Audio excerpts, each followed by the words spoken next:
히브리서. 저자 무명. 주제 탁월하신 그리스도의 사역과 성도의 믿음. 기록 연대 AD 64년에서 68년경. 주요 인물 예수님, 모세, 멜기세덱. 1장. 옛날에 여러 차례 여러 모양으로 예언자들을 통해 조상들에게 말씀하신 하나님께서 이 마지막 날에 아들을 통해 우리에게 말씀하셨습니다. 하나님께서는 그 아들을 만물의 상속자로 세우시고 또한 그를 통해 모든 세상을 지으셨습니다. 그 아들은 하나님의 영광의 광채이시며 하나님의 본체의 형상이십니다. 또한 그분은 그분의 능력 있는 말씀으로 만물을 붙드시며 그 자신을 통해 죄를 깨끗게 하는 일을 하시고 높은 곳에 계시는 존귀한 분의 오른편에 앉으셨습니다. 그 아들이 천사들보다 훨씬 뛰어나게 되셨으니 이는 그들보다 뛰어난 이름을 상속받았기 때문입니다. 하나님께서 언제 천사들 가운데 누구에게라도 너는 내 아들이다, 오늘 내가 너를 낳았다 라거나 또다시 나는 그의 아버지가 되고 그는 내 아들이 될 것이다 라고 말씀하신 적이 있습니까?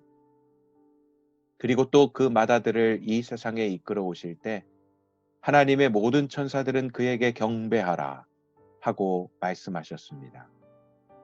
천사들에 대해서는 그는 그의 천사들을 바람으로 그의 일꾼들을 불꽃으로 삼으신다 라고 하셨으나 아들에 대해서는 하나님 주의 보좌는 영원 무궁하며 주의 나라의 규는 의로운 규입니다. 주께서는 의를 사랑하시고 불법을 미워하셨습니다. 그러므로 하나님 곧 주의 하나님께서 기쁨의 기름을 주께 부어 주의 동료들보다 높이 뛰어나게 하셨습니다.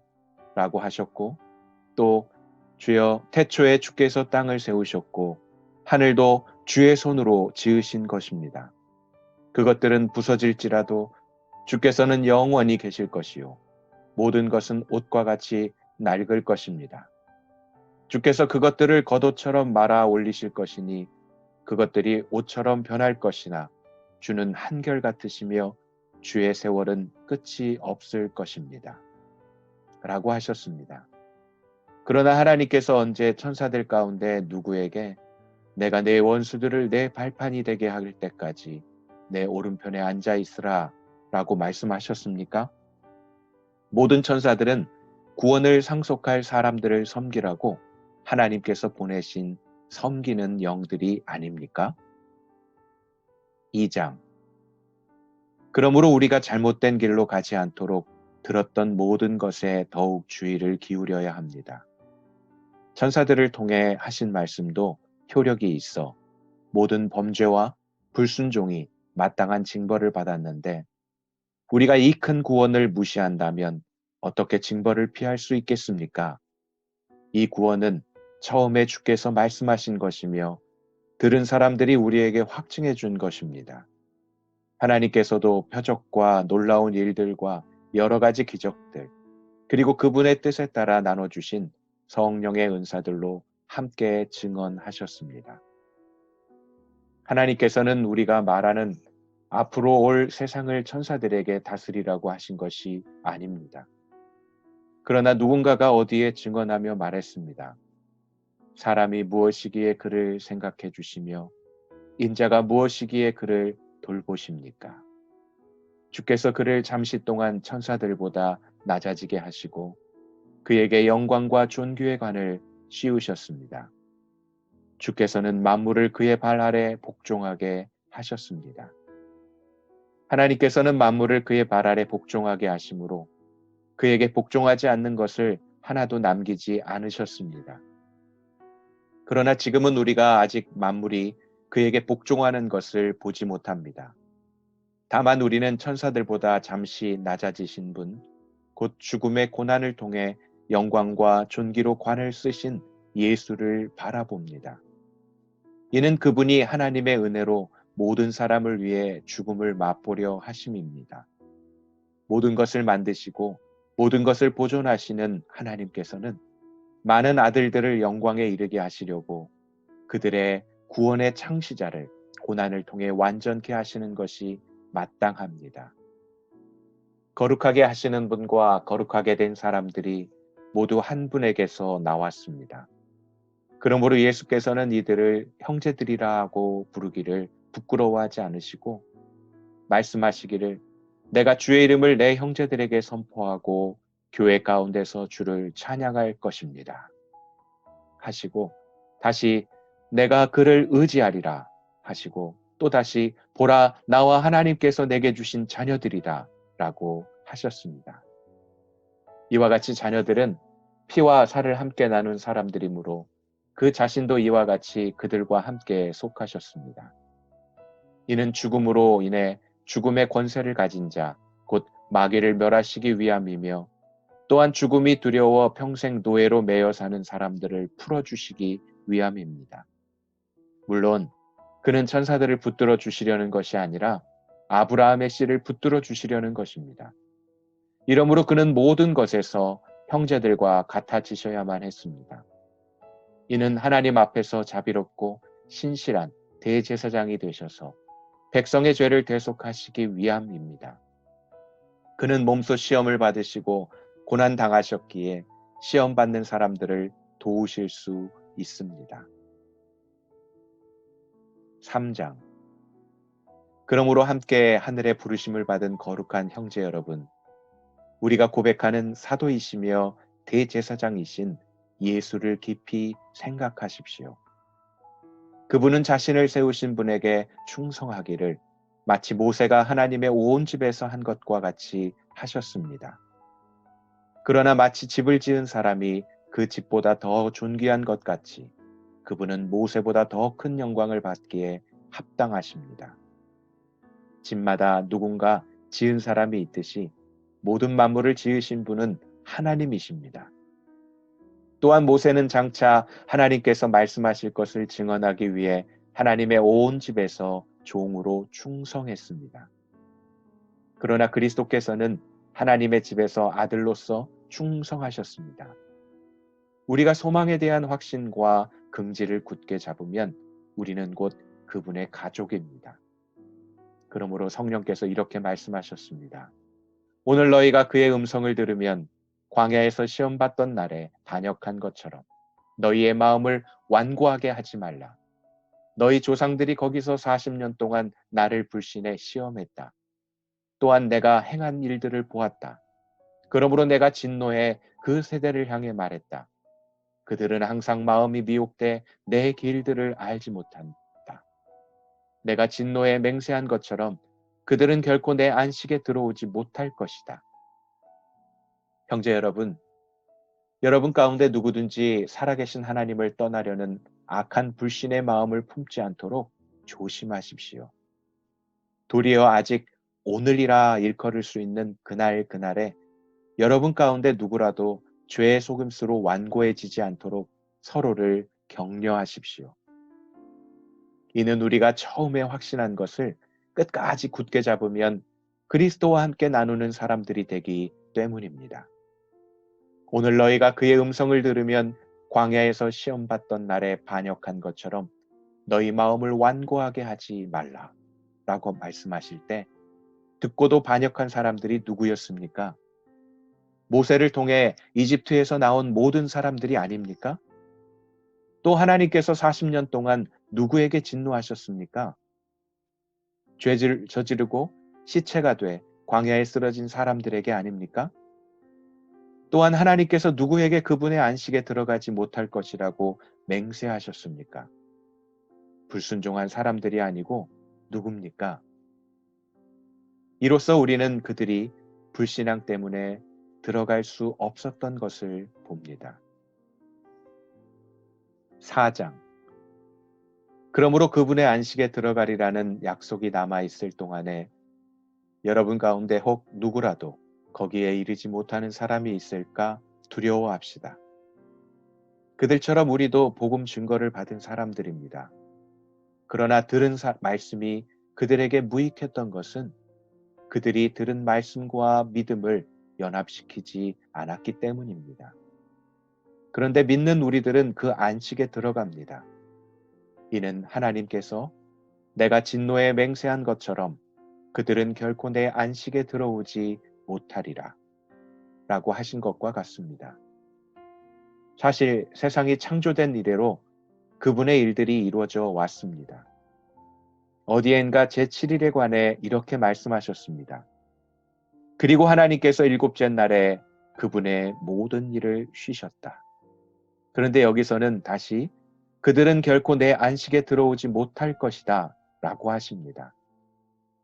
이와 같이 이제 어떤 이들에게는 저 안식에 들어갈 기회가 남아 있지만 복음을 먼저 전해 들은 사람들은 불순종으로 인해 들어가지 못했습니다.